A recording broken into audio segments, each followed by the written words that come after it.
President Obama and the Vice President Joe Biden, they took their message out of the White House. They walked to a popular Washington sandwich place earlier in the day where the president restated his challenge to the House Speaker.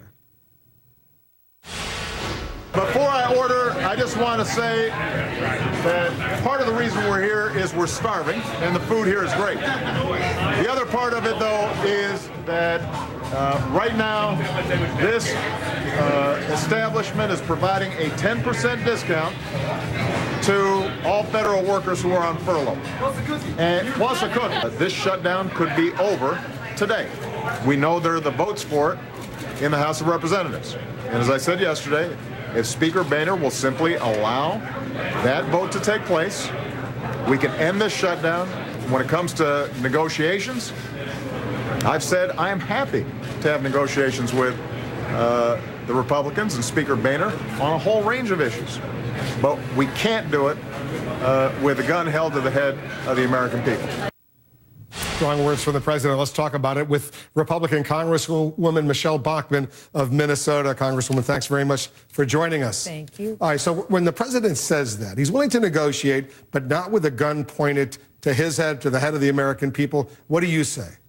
Well, what I say is that the president hasn't been willing to negotiate. We want to. We've sent bills over to the president. We've said, let's sit down, let's have conferees come together, and it hasn't happened. I met with all of the Republican women in the House of Representatives today, and we're putting a letter together to the president. We come from very wide, broad backgrounds. We want to sit down with the President of the United States, too. We've got a lot of great ideas on how we could solve this problem. So we're happy to take him up on negotiating. He's just saying that maybe he'll sit down and have a beer summit, but he's not interested in deviating from his position. We think that we can get to yes. That's what we want to do with the president. He says he's willing to negotiate on all of these issues, including health care, but first make sure the government shutdown ends and raise the debt ceiling. Then everything can be worked out down the road.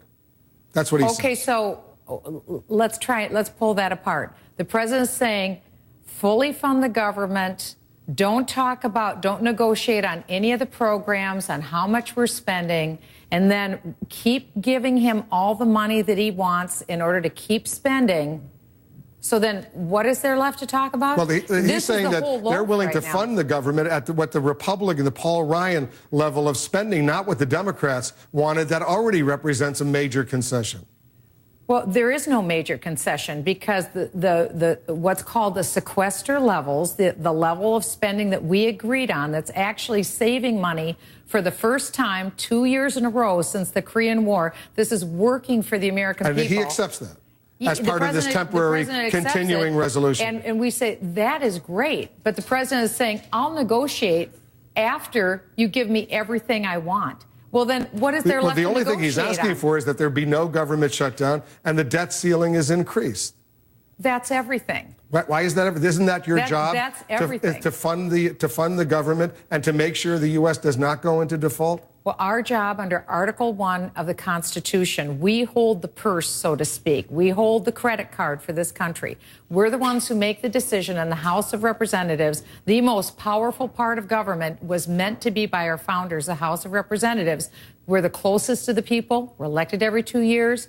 We're the ones who decide how much to raise taxes or lower taxes. We decide the spending. That's our job. But you need the Senate as well, and they disagree with you. Yes, we do. We do need the Senate. You can't do it by yourself. You have to be willing to work together. Spending originates in the House. And that's also true. taxing, and that's our job. But the Senate has to approve it. Our job. After you finish your job, the Senate has to approve it. They're not willing to do what you want. But in the meantime, there's 13 days left, for example, till the debt ceiling has to. You appreciate what would happen to the U.S. economy if the debt ceiling were not increased? I'm a former federal tax litigation attorney. I absolutely appreciate and understand what will happen. That's why I signed a bill. So if Boehner puts a bill, if Boehner puts a bill out there to raise the debt ceiling without any strings attached, will you vote for it? That's why I signed a bill that is the Full Faith and Credit Act to make sure we never, ever default. The markets need to know that under no circumstances will the United States government default. No Republican will be willing to allow the government to default. So you won't allow it to default on October 17th. All right. Here's what the president said yesterday, because once again, You're one of his favorite Republicans. He was ridiculing. Of course I am. He was ridiculing Of course. something you said in a speech in Rockville, Maryland. I'll play the clip. It's getting under his skin. Another said that a shutdown is exactly what we wanted. Well, they got exactly what they wanted. Now they're trying to figure out how to get out of it.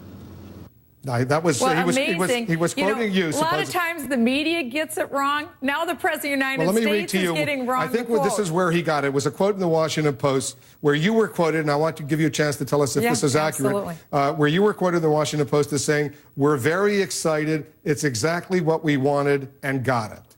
Right. And what we wanted is the ability to be able to put on the floor what we agree on, because we were having problems getting to agreement on Obamacare. So we had our full Republican conference that was agreeing on the strategy of let's put bills on the floor that Democrats can agree on too. Let's start funding the parts of government that we can both agree on. That's why we decided veterans. We can all agree on that. We can all agree on opening up these memorials in Washington, D.C.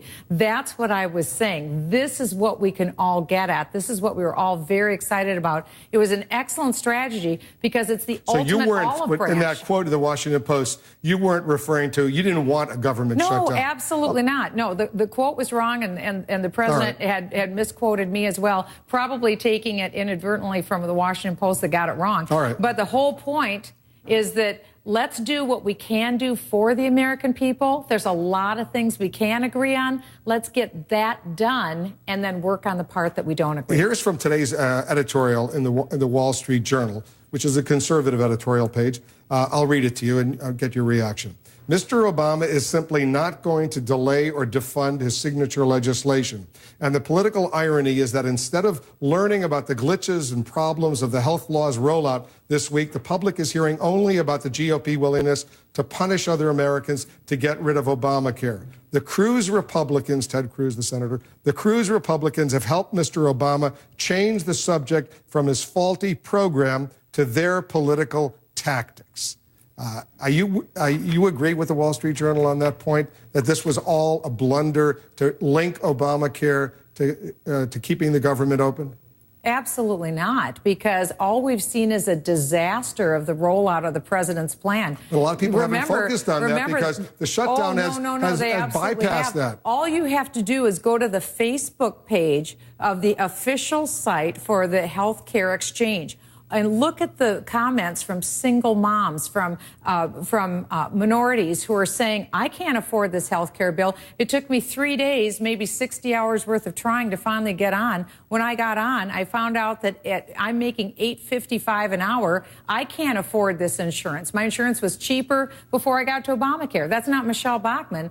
That's the people who are going on the site. This is a disaster, a rolling disaster, and that message is loud and clear.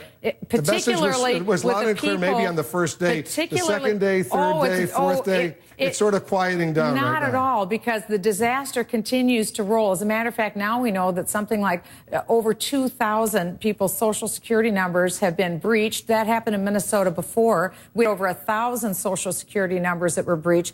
People are very nervous about the privacy.